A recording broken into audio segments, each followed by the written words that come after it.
What's going on, people? We are Tottenham TV, back here for yet another Tottenham update, and we've been speaking about these players coming back from South America in the last two updates. The first one was a bit positive. Yesterday it was negative, saying that it doesn't look like they will be back in time, but we've had an update from Mike McGrath from the Telegraph, and he says Tottenham are confident that Lo Celso, Romero, Sanchez and Royale will be available for selection against Newcastle following late fitness assessments.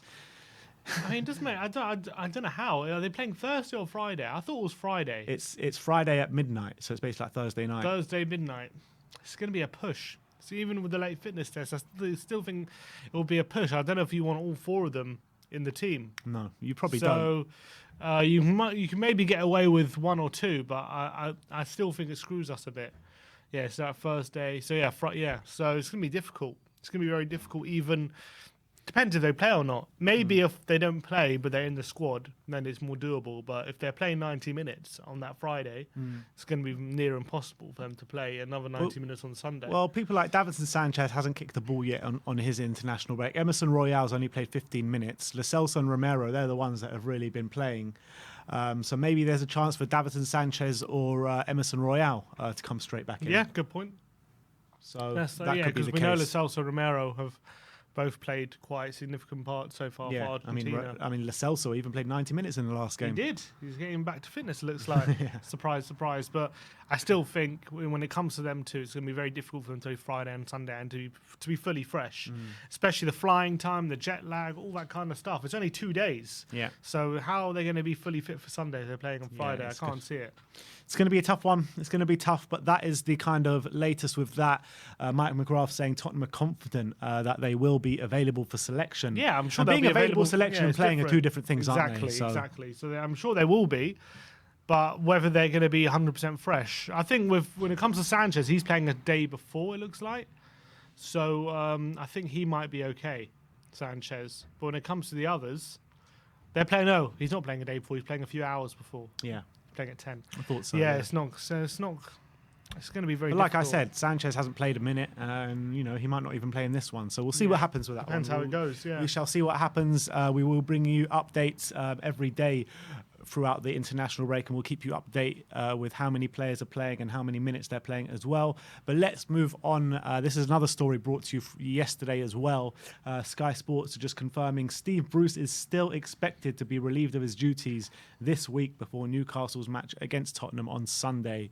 I mean, they're leaving it a bit late, aren't they? I don't really get what this whole... I mean, I get it that Steve Bruce is like fighting for his job and everything, and it doesn't look like he will be continuing on with his job, but I mean, he's had the meeting with Amanda Staveley or whatever her name is, and he's still in the job. So, I mean, at what point are they going to relieve him of his duties? Yeah, apparently the meeting today they were supposed to do it. But according to TalkSport, their sources are saying he is still expected to be in the dugout for Sunday. So I guess it won't depend who you believe. But TalkSport versus Sky Sports. I mean, Sky Sports is almost like TalkSport nowadays. But look, it's not good. It won't be good if Bruce is sacked. I think I'd rather face Bruce in charge because I think he's a dead man walking at this point, Bruce.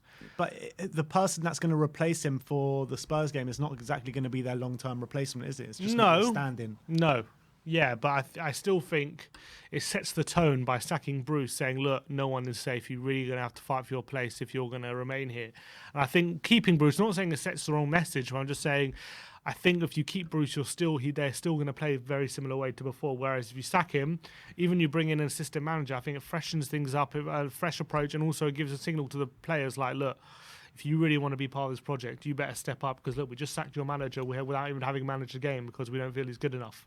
So you're going to have to prove you're good enough if you're going to be part of this project. So I expect if Bruce is sacked, I reckon there'll be a lot of energy, a lot of fight with Newcastle, and I think they'll up their game. I really do. Of course, it's Spurs to be the first team to play Newcastle after the takeover. Classic. It's always like that. I mean, classic Tottenham. But let's move on. Some more surrounding Newcastle. This is from a publication called Sport. And what they say is Newcastle are keen to bring Dele to St James's Park after Amanda Staveley's Saudi-backed consortium took over the club on Thursday. And Gareth Bell is also a January target for Newcastle. So do you reckon they can make a double swoop in January for Ali and Bale? Doubt it, but I guess it would be it would be in line of having too much money than you know what to do with, signing those two players, you know what I mean? When it comes to Bale, I'm pretty sure he's got a bad injury, so I don't think that would make any sense right now, getting him in. I'm pretty sure he's still recovering. Dele, He's recovering, but there's still 2 months left of this till January. yeah, but I heard it was like a 6 month. 6 months? I heard it was I thought it was only like 2 or 3 months. I heard it like tore his hamstring. Really? I mean, I don't know specific dates. It might be quicker, but I heard like a real long. I thought it was one. a 2-3 month job. I don't know. Even if it is, do you want to? Even if it is 2-3 months, do you want to sign someone who's just recovering from an injury in January for big money and wages? I mean, when you're Newcastle and you're looking at what players you can bring in this January, and if Gareth Bale's an option with the 10 goals he scored last season, you know. Yeah, but again, you know, he took 6 months to get going, didn't he, in the start of the season? So, it's how long? If he takes another 6 months, that's the end of the road. You know what I mean? Yeah, yeah. So, like, I don't think it'll be a smart bit of business. When it comes to Dele, I think that's definitely one I can see Newcastle going for, but Tottenham will want the money that that Levy wants, so that's around 40 million probably. His price is dropping by the game, but last January was about 45 million, wasn't it? So maybe 35. Yeah, but for Newcastle, we got to add about 20 million onto the price at least. Yeah. Dele gets slots straight into their team.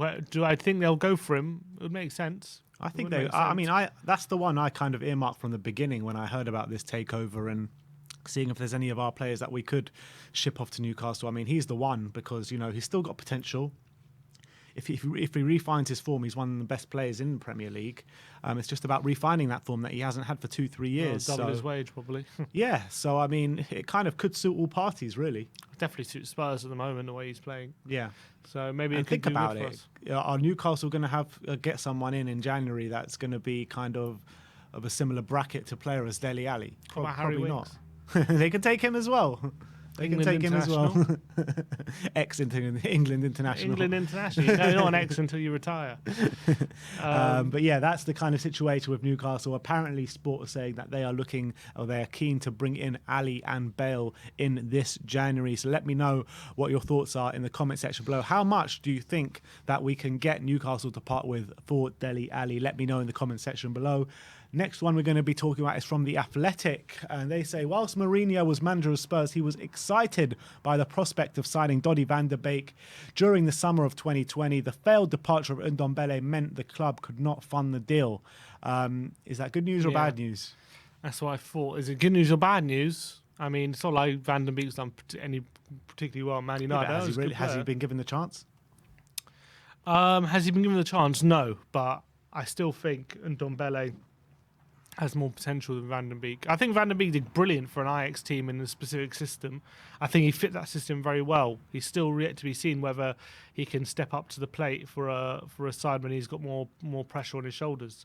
And I think he would have, even at Spurs, he would have more pressure on his shoulders. And I don't know whether... Look, he's a good player. Less pressure than at Man United, though. Yeah, but would I rather him than Ndombele? I don't think so. I think Ndombele is got more potential than Technical Van der Beek. ability, I'd completely agree with you, but it's all about kind of mentality and showing that on the pitch week in, week out and being kind of consistent. The amount of game time he's had, does not show weak mentality. I don't know what it shows. I mean, I've hardly seen him ever on the pitch, and I don't get what that's down to.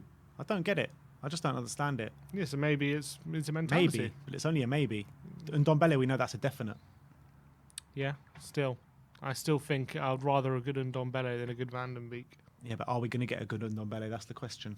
Don't know, but that's not the question. The question is, is it a blessing that we couldn't get rid of Ndombele to get Van der Beek under Mourinho?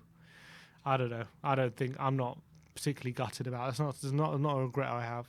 All right, well, I want to know your thoughts in the comment section below. Would you have liked to see Donny van den Beek come into Spurs at the detriment of Tanguy Ndombele? Let me know that in the comment section below. Just before we end this Tottenham update, we've got a bit of an international roundup to get through. The first one was Andorra against England under-21s last night, where England just about saved their blushes with about 15-20 minutes to go. Emil Smith-Rowe getting on the score sheet, but Ollie Skip Now we know why they just about saved their bush, because Ollie Skip didn't play a minute throughout that game. And I guess that's good news for us, isn't it? Gives him a bit more rest time. He's played a lot in the beginning of the season. He's played a lot of minutes. We know for Norwich, he was like one of those ever-present, played 90 minutes every game kind of player. So a bit of a rest in midweek against an Andorra team, very weak. So that's good, and he'll be fresh hopefully for Sunday. Yeah, and the other Spurs players that were playing last night was in the Estonia-Wales game, which finished 1-0 to Wales. Pascozzi and Roden both playing the full 90 minutes in that game and both playing at centre-back. So with Pascozzi, I mean, he seems to be playing a different position every time for Estonia. Last game he was right wing back. Yesterday he was centre back. Sounds like we got a bit of a versatile player on our hands here. Yeah, and again, only one goal conceded against Wales, so it's decent. I know they lost, but fair play. And apparently Joe Roden had a great game, I read. Yeah, I heard that as well. Apparently had a very good game, so that was good. All right, and later on today we've got some more Spurs players. As at the moment, Heung-min Son is currently in action for South Korea against Iran. Papa Sarr is on the bench as it stands right now for Senegal away to Namibia. And then tonight you've got a few Spurs players in action where Republic of Ireland are taking on Qatar in a friendly with Matt Doherty and Troy Parrott in the squad. Denmark taking on Austria with Pierre-Emile Højbjerg in the squad. England playing Hungary tonight. Do you expect Harry Kane to play that one? Yeah, I do. Do you think he'll play? Yeah, definitely. And then you've got England under-19s against Belgium, which was earlier on today with Alfie Devine, Dane Scarlett and Niall John in the squads. And then tomorrow at 10 p.m, you've got Davinson Sanchez for Colombia against Ecuador. And then Friday morning, you've got Giovanni Lo Celso and Romero against Peru for Argentina.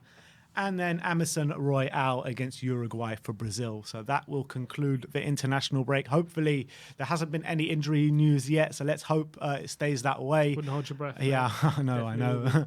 But, it's definitely seeming like it's a much better international break than last time round. That's for sure. But that is your Tottenham update. That is your international roundup. Let me know in the comment section below if you have any thoughts regarding any of the news we've brought to you today. Like, subscribe and comment. And as always, come on you Spurs.